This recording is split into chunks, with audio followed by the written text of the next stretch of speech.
Épître de Paul à Tite, chapitre 1. Paul, serviteur de Dieu et apôtre de Jésus-Christ, pour la foi des élus de Dieu et la connaissance de la vérité conforme à la piété, lesquels reposent sur l'espérance de la vie éternelle, promise avant l'origine des temps par le Dieu qui ne ment pas. Il a manifesté sa parole en son temps, par la prédication qui m'a été confiée, d'après l'ordre de Dieu notre Sauveur. À Tite, mon enfant légitime, en notre commune foi. Grâce et paix de la part de Dieu le Père et du Christ Jésus notre Sauveur.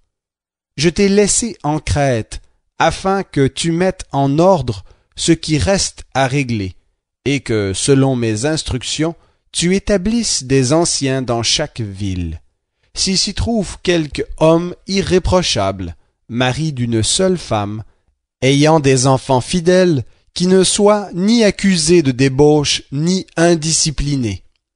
Il faut en effet que l'évêque soit irréprochable comme intendant de Dieu, qu'il ne soit ni arrogant, ni coléreux, ni adonné au vin, ni violent, ni âpre au gain, mais qu'il soit hospitalier, ami du bien, sensé, juste, consacré, maître de lui, attaché à la parole authentique telle qu'elle a été enseignée, afin d'être capable d'exhorter selon la saine doctrine et de convaincre les contradicteurs.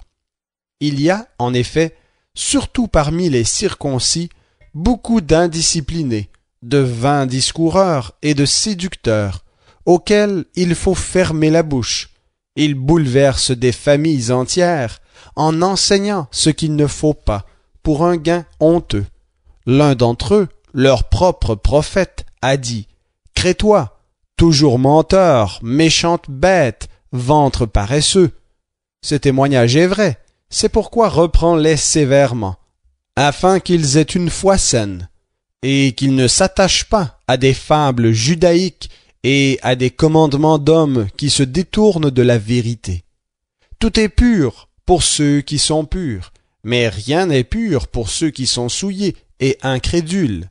Leur intelligence aussi bien que leur conscience est souillée. Ils font profession de connaître Dieu, mais ils le renient par leurs œuvres. Ils sont odieux, rebelles et incapables d'aucune œuvre bonne. Épître de Paul à Tite, chapitre 2. Pour toi, dis ce qui est conforme à la saine doctrine. Dis que les vieillards doivent être sobres, respectables, sensés, saints dans la foi, dans l'amour, dans la patience.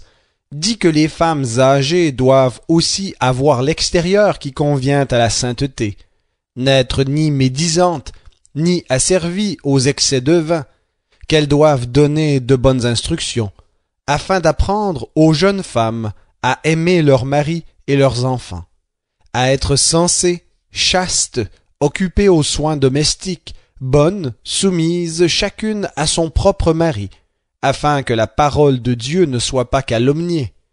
Exhorte de même les jeunes gens à être sensés à tous égards, en te montrant toi-même un modèle d'œuvre bonne, et en donnant un enseignement pur, digne, une parole saine, inattaquable, afin que l'adversaire soit confus et n'ait aucun mal à dire de nous. Exhorte les esclaves à être soumis en tout à leur maître, à leur plaire, à ne pas être contredisants, à ne rien détourner, mais à montrer toujours une parfaite fidélité, afin de faire honorer en tout la doctrine de Dieu notre Sauveur. La grâce de Dieu, source de salut pour tous les hommes, a été manifestée, et nous enseigne à renoncer à l'impiété, au désir de ce monde, et à vivre dans le siècle présent d'une manière sensée, juste et pieuse, en attendant la bienheureuse espérance et la manifestation de la gloire de notre grand Dieu et Sauveur, le Christ Jésus. Il s'est donné lui-même pour nous, afin de nous racheter de toute iniquité, et de se faire un peuple qui lui appartienne, purifié par lui, et zélé pour les œuvres bonnes. Ainsi dois-tu parler, exhorter et reprendre avec une pleine autorité, que personne ne te méprise. Épître de Paul à Tite, chapitre 3. Rappelle-leur d'être soumis au gouvernement et aux autorités, d'obéir, d'être prêts à toute œuvre bonne, de ne médire de personne, d'être paisible, conciliant, plein de douceur envers tous les hommes.